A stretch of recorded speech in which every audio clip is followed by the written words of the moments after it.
Ayun, so good evening guys. Ngayon po ay February 28, 2024. So kalagitnaan ng trading natin at finally nagkaroon na po ng bounce yung ating market. Ayan, nabuhayin tayo ng loob.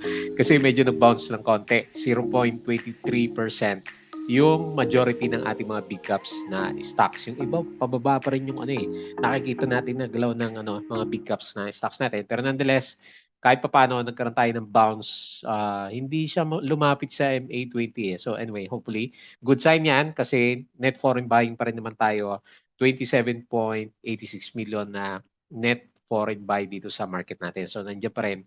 Hindi pa rin tayo pinapabayaan ng ating mga foreigners. Nag-close tayo 6,876.52. So talagang ingat tayo pag meron daw G yung ating pinaka-main na index naman. Ayan. So mga penny stocks pa rin naman yung mga gumagalaw as of this time at saka mga winners natin. Ayan. Nagbabalik si STI. So nagbabalik si STI sa trending stocks natin. Lakas ng sipa. 11.59% yung galaw niya. Meron siyang 41.72K na net foreign buy. So yung pinaka-catalyst ni STI is bibili niya si PSBA. Ayan, buong bibili niya si PSBA natin. Ayan. So gagamitin niya yata yung kanyang mga earnings. So very good.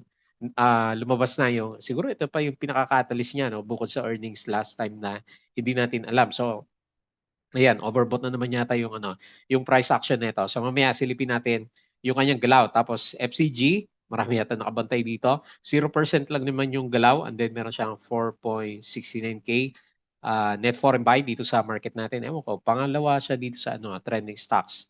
Yung earnings. Lumabas pala yung earnings nitong si FCG natin.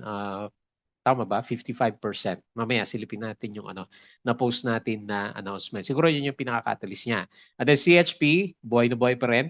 Road to 3 pesos daw sabi nila sa Investa. So 2.36% at yun nga nag-above siya ng 2 pesos, di ba? So meron siyang net foreign selling na 387K. Pero maganda yung galaw niya, yung mga pinapakita niya. And then finally, so nasama sa trending stock C dito natin pero laglag yung ating price action, wala daw support C dito natin, negative 2.67%. So medyo pa daw-dos yung ating price. Meron siyang net foreign buy na 3.3 million dito sa market natin. So medyo bumili yung foreigners natin, siguro sinalo kasi medyo malakas nga po yung padaos-dos yung price action natin. And then SEC, ano ba news natin? Alam ko mababa yung earnings ni SEC. So below expectation siya, negative 30% yata yung earnings. Pero ang pinag-usapan sa kanya kasi February, normally nagbibigay siya ng dividends around April. So meron yata stockholders meeting. So baka yun yung catalyst inaantay dito kay SEC natin. Ewan ko kung magbibigay siya ng dividends kasi nga medyo lugi siya for this fourth quarter yata yung nakita natin eh. So mamaya silipin natin. And then TBGI, so nilagay ko siya instead na si Meg kasi wala naman tayong nakitang price action kay Meg. Ito si TBGI. Pangalawang araw na verde na po yung galaw niya. Congrats kung meron ka nito. Sabihin natin, galawang penny stocks tayo ngayon, 6.21%. And then meron siyang 8.20K na net foreign buy dito sa market natin. Eh. So hopefully sumabay si PSC kay Bitcoin. Ang lakas ni Bitcoin ngayon nasa 59K na. So pabalik na siya doon sa pinaka-peak natin last time, 64 o halos 68K. Yung pinaka-peak natin kay Bitcoin. Ayan. Congrats po yung mga nag-gold lang kay Bitcoin natin.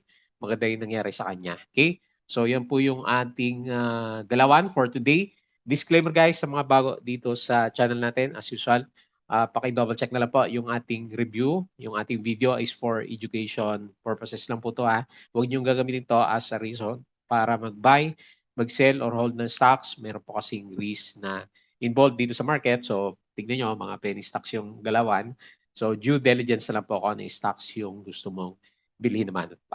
Subscribe ka na lang po dito sa ating Palabi Trader na YouTube channel. As usual, para updated ka sa trending stocks review or kung gusto mo, join ka sa pinaka-trading group natin. So meron po tayo niyan. So hindi ko na ma-update yung crypto ka. Doon sa mga nakasubscribe, maraming salamat po. Doon sa mga nagla-like sa video natin dito sa ating trending stocks. Company reviews, yung ating mga sample trades sa market, yung ating indicators, mga basic indicators lang naman. And then yung ating mga learnings dito o risk management dito sa market at saka yung mga learnings natin na basic dito sa PSE market naman. Okay? Follow mo lang ako dyan. Tapos follow mo din ako dito sa ating Palami Trader Crypto ko to. So sisilipin natin yung crypto siguro over the weekends. Maganda yung galaw niya. Hopefully mabuhay natin tong channel natin na to. Wala na kasi tayo makita na mga bago na play to engage more on trading na at saka crypto yung ginagawa ng ating mga investors sa crypto market. Okay? So follow mo na lang po yan. Baka meron tayong update for the coming few days. Dito sa ating Facebook account na Palabi Trader para updated ko po sa mga posts natin. Follow mo na lang siya. Ganun din dito sa ating Facebook page. Check mo na lang po yan. Sa mga articles natin sa local market, dito sa Bodega Peak, local market, US, at saka dito sa cryptos, follow mo na lang po. Money earners, yung ating mga side hustles. Ganda ng website natin yan. Medyo malakas yung mga RPM natin, yung mga cost per click niya. Ayan. So, double check mo na po. So, ayan, consistent yan kasi everyday meron po siya. Malit lang, pero everyday meron naman tayong naantay sa kanya na binibigay niya. Okay? So, tingnan natin yung mga posts natin uh, dito sa ating Twitter. Hindi ko pa makita ulit yung alas 8 nagbibigay siya saglit. Hanapin ko lang yung kay Philippine Stock Exchange para mapag-usapan natin. Wala pa rin yata, no? Wala pa rin. So, balik na lang tayo dito sa profile natin. So, yung galaw natin for today is, may summary dito si ayan,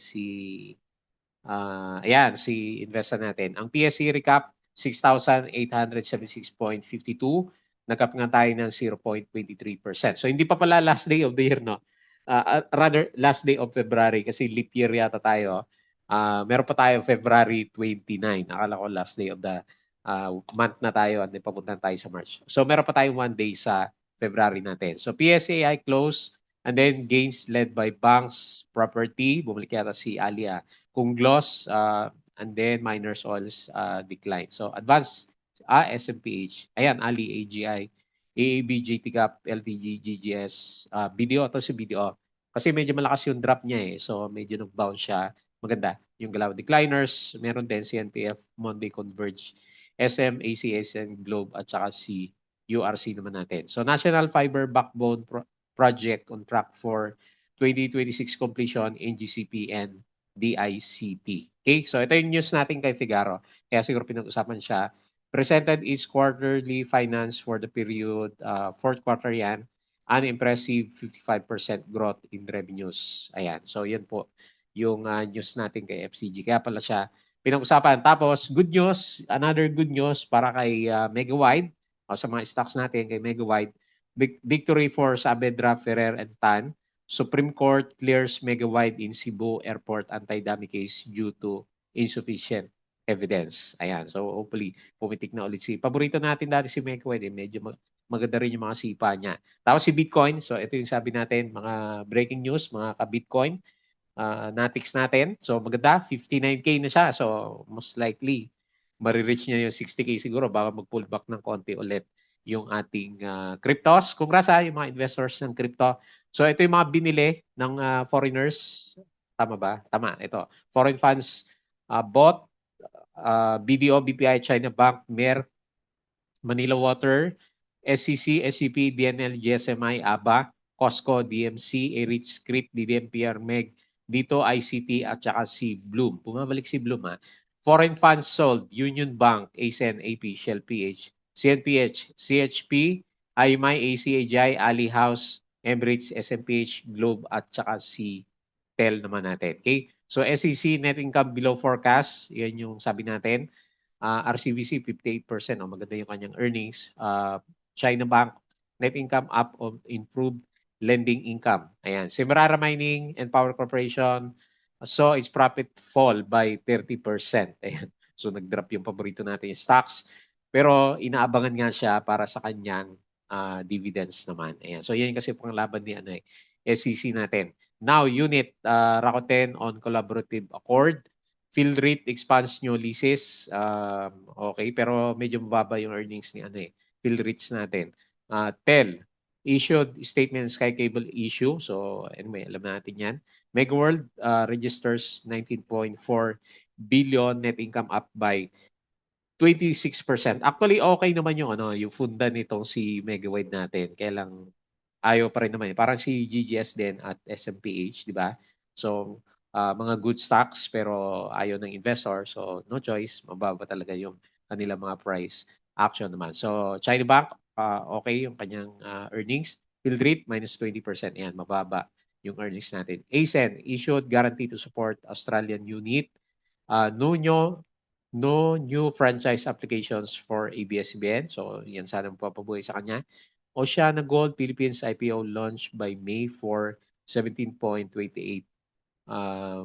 ilan ba yan? Pesos each. Ayan. So, ito yata yung kausap ni sino ba yung stocks natin na meron kausap na sa may bandang Davao? Ayan. Oceana Gold. So, meron siyang IPO na upcoming po. Abangan natin yan. So, the C Family Conglomerate SM Investments reported 25%. Laki 77 billion. With nearly half coming from its bank, Unibank, and China Bank. So, mga bangko yung nagpagalaw ng price action nitong si si rather SM. Ayan. So, banks yung malakas sa kanya. STI. So, ito po yung catalyst natin kay STI, yung mga naghanap. Executed term sheet with Philippine School of Business Administration, PSBA. Kilalang-kilala natin to. So, dadaanan natin pag namamasyal tayo sa Manila. Takeover of the operations, acquisition of licenses, trademarks, trade names, and school-related assets. Ayan, kaya pumitik po si STI natin. Ali, okay, nag-bounce na rin siya. JT Cap, ito gumalaw din kanina, di ba? Ayan, so may good news ba dito?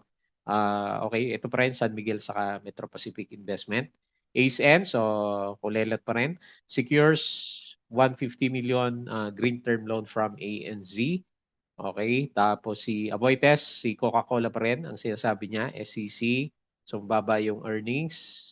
PAL, Lucio Tan intends to sell 20 to 50% stake in the PAL to strategic investors. Ayan, so, medyo may na yata to si binibenta ni Mr. Lucio Tan. TX, Silangan Mindanao signs additional 70 million credit facility for Silangan project. Sino pa? Hindi natin nabasa. STI, Now, Mega World. So, yan din pala yung mga na-post natin. PAL. Ayan, ulit na lang. Converge, PLDTs. Ito pa rin naman yung kahapon na pinag-usapan natin. Tapos yung summary ng index, mga stocks natin kahapon. At sa US market is sideways sila. No? Medyo sideways pa rin yung galaw dito sa bandang US market naman natin. Okay? So, yun lang po yung mga na-post natin na news for today. So guys, yung ating Patreon channel. So yung mga gusto po ng guide sa trading, investing sa Philippine market, check mo lang po yung ating Patreon channel. Gusto mo mag-support sa atin, so pwede rin naman dito sa Patreon po natin. Okay? So double check mo na lang. So tingin tayo dito sa index natin. So maganda, nag-bounce tayo. Ayan, hindi na natin inantay yung pinaka MA20 ng index natin. So resistance 6,993 o siguro 7K.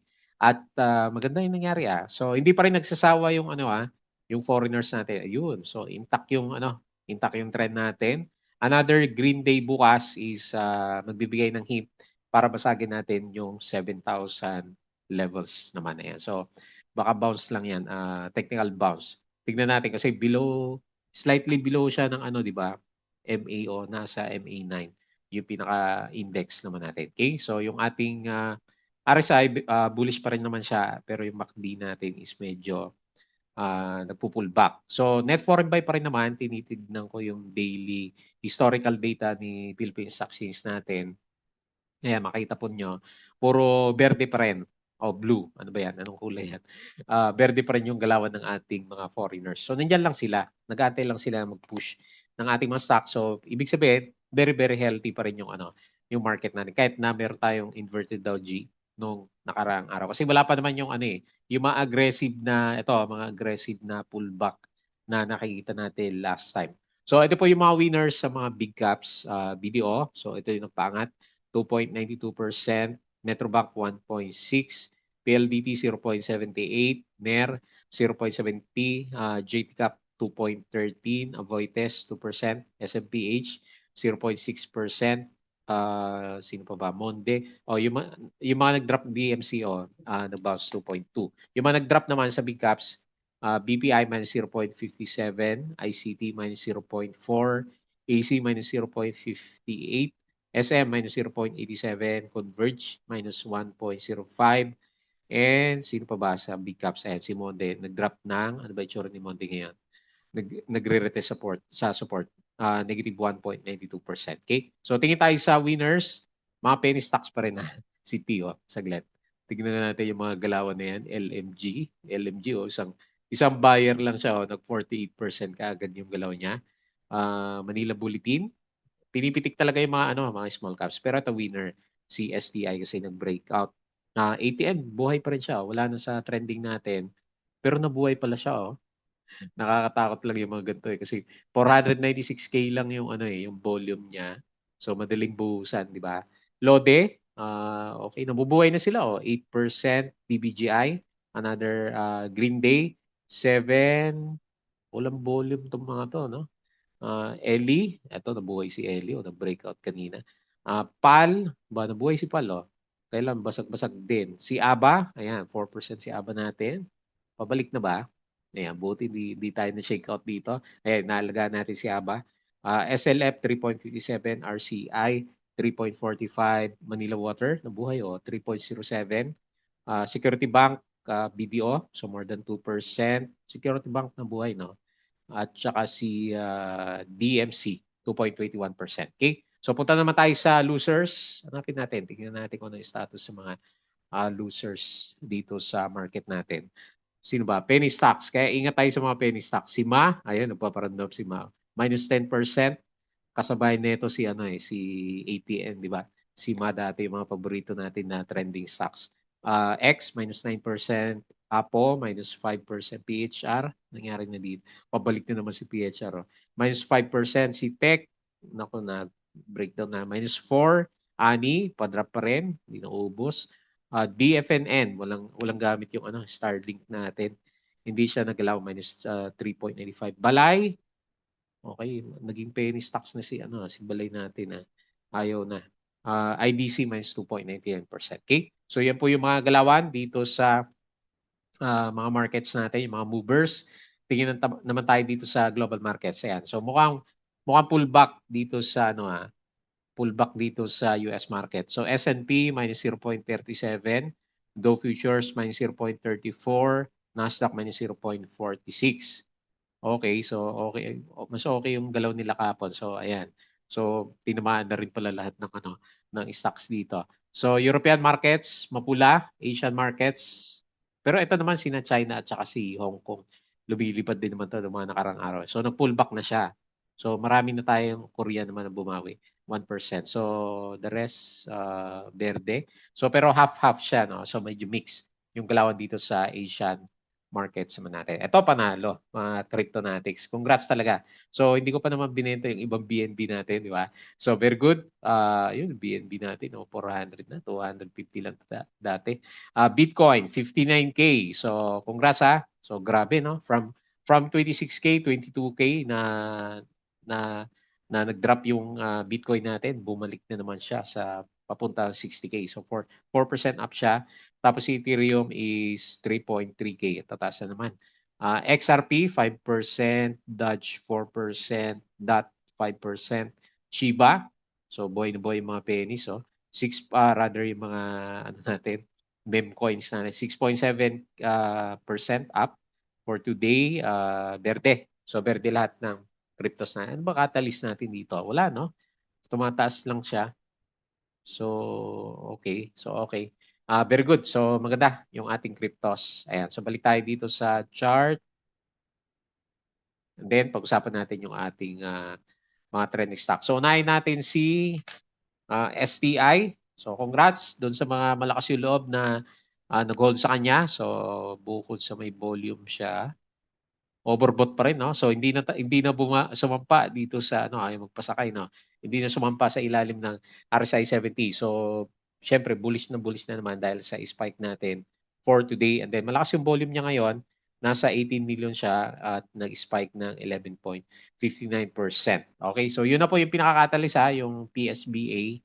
Tignan nga natin yung 5 minutes. Ayun, so pinitik-pitik na siya. Nag-pullback siya, no? Umakyat pa pala siya na until 0.8. Okay, so tinitingnan ko yung price action niya. Parang Shopee ang galawan nitong si STI natin. So tingnan natin lagyan natin siya ulit ng extended Fibonacci. Kasi medyo parabolic na yan yung galaw na yan. So taas, baba, and then measure natin. Okay? So malayo pa naman pala yung piso. Okay. So 52 weeks high ba? Tama ba? O all-time high si STI 52 weeks high. So ito yung pinaka sinasabi niya na resistance. Mali ba yung guhit ko? So itama natin. Ayan. So halos sakto siya dito sa 0.83. Okay. So yun nakikita natin na next na itatry niya kasi dito sa kabila meron siya. And then medyo malaki yung trade niya dito sa area na to. Kasi ito may spike, may drop, spike, tapos meron siyang breakdown. So ang support natin is 0.70. Psychological siguro 0.70 yung pinaka main support naman. Okay? So syempre bullish tayo until tomorrow siguro kasi binomba siya ng volume. Makita mo yung volume niya. Nasa 18 million. Malalaki yan. So hindi pa lumalabas. So wala pa tayong nakita na masyadong maliban dito na aggressive na sell-off kay STI natin. Okay, very good. Ang daming good news dito kay kay STI natin. So dire-diretso na. Ayaw na magpasakay si STI. Siguro yung next na drop na niya, yun na yung distribution ng mga winners naman natin. Okay, congrats, 11.59%. Next, FCG. So yung earnings, 55%. Siguro yun yung catalyst. Tingnan natin bukas kung meron siyang reaction kasi 7% lang naman. Hindi siya 0%, hindi siya gumalaw. And then meron siya 4.69k net foreign buy. Okay. So buti na lang na-bounce siya kasi kanina pa breakdown na yung price. Nag-breakdown na siya dito sa support na 0.68. So pwede rin naman 0.67 na pinaka-support natin. Tingnan natin bukas pero as of now, malamya pa rin yung galaw niya. So matamlay pa rin yan.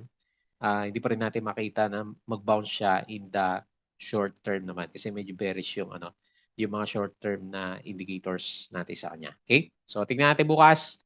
Hindi na siya umabot dito sa 0.76. So good earning siya.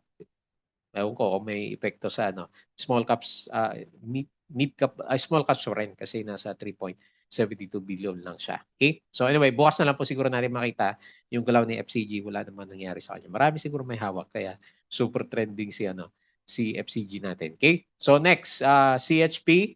Tama ba? Road to 3 pesos daw sabi nung nasa Investa. So net foreign sell 387k and then nag-up siya ulit ng 2.36%. So maganda yung ginalaw. Ni CHP natin, actually, kung titignan ko siya, technical view, is meron siyang breakout sa flag formation niya. So meron siyang breakout dito which is good technically. So kaya lang kasi tagal dito sa overbought. Isang buwan, takin mo February 5, nag-umpisa until ngayon February 28. Nasa taas pa rin yung price ni CHP. So hindi pa rin kasi natin alam kung ano yung pinaka-final price niya. So nag-retouch siya dito sa 2.24 kanina. Maganda mga break yan kasi 2.5 kasi yung pinaka-next na galawan naman niya. Yan. So suspense ko ano yung pinaka-final price nitong si CHP. Okay? So MA9 pa rin yung pinaka-support or itong trend lines ang ginuguhit natin and then overbought pa rin yung kanyang galaw. Next, dito, mga kadito. So ano ba, ayaw nang gumalaw ni dito nag-trending siya pero pabagsak yung price. So based dito sa galaw niya, mukhang pupunta tayo sa oversold condition. Ang hindi maganda sa kanya is breakdown. So nag-breakdown dito sa support dito and then another breakdown sa support which is not a good thing para sa stocks natin nasa dito. Kasi ang next support is nasa 2 pesos or 1.98 naman. Okay, so medyo mabigat talaga. Lalong-lalo na kasi ang volume niya lang kasi tignan mo, 16 million lang yung volume niya at yung ating market cap is nasa 42 billion. So sobrang bigat ni dito natin. So tingnan natin bukas, negative 2.67, napapansin na siya pero parang hindi pa tapos. Ayan, unless meron sigurong catalyst dito na palabas kaya siya nag-trending for today's trading natin. Okay, next. Big caps naman, SCC. So okay, so medyo mababa yung earnings niya, di ba? Nabasa natin minus 30%. Okay, kung technical lang naman pag-uusapan, okay, magfi-fill the gap ba siya? parang konti na lang, oh. Pag breakout niya, fill the gap tayo dito. Pero yung dividends niya dito pa sa 35 pesos. Ayan. So malapit na. April kasi yung ano eh, yung labasan ng dividends. Pero syempre, malalaman mo yon bago mag-April, March, magbo-March na, di ba? So ito, October to, special yan. Ito, to. April 5, yung labas niya ng ex-date last time. Okay? So, yun, yung antay natin sa kanya. Kung meron siya dividends ulit. Kasi normally, nagbibigay ng dibs yung stocks kapag maganda yung kanyang kita. Ewan ko kasi minus 30%. So, nag-up siya ngayon, 0.31% and then foreign buy tayo ng 4.64 million naman. Okay? So, next, TBGI. TBGI nilagay natin dito kasi siya yung merong magandang galaw. Kasi for the past 2 days is gumalaw siya. Nag-breakout sa MA 100 kahapon and then another validation today na breakout ulit. Rather, okay, nauntog siya 0.16. Pero pinunta niya yung pinag-usapan natin kahapon na resistance. Okay? So, mataas na yan. 6.21%, ba? 12% na to in just 2 days. Dito sa galaw niya is 18% na pala siya, no? Kung nag-20% siya bigla, no? In just 2 days itong si TBGI natin. Okay? So, good close, 6.21%. If net foreign by 8K, pero may volume naman siya, 2.03. Kasi kahapon, 2 million din siya, kaya niyang itulak. So, another 2 million, itutulak pa rin niya. Tapos, syempre, ang usapan natin ngayon, as of now, is talaga mga penny stocks naman. Okay? So, yun lang muna yung ating review for today. So, habang nagpo-pause yung mga big caps na stocks natin o nagpapalitan kung sino yung mga winners at saka losers dito sa mga big caps, naglalaro yung ating mga penny stocks naman. Okay? So yun lang yung ating observation sa market as of today. And as usual, bago tayo close, please don't forget to subscribe po ha. Join ka sa group guys kung gusto mo ng guide. Crypto ko to. Facebook account, Facebook page, Bodega Pig, Money Earners, Twitter, and Patreon po yung mga gusto ng guide sa trading sa Philippine market, investing. So March 2 yung opening natin. Double check mo na lang kung gusto mo ng guide sa Philippine markets. Okay? So yun lang. Maraming salamat. Kita po ulit tayo bukas.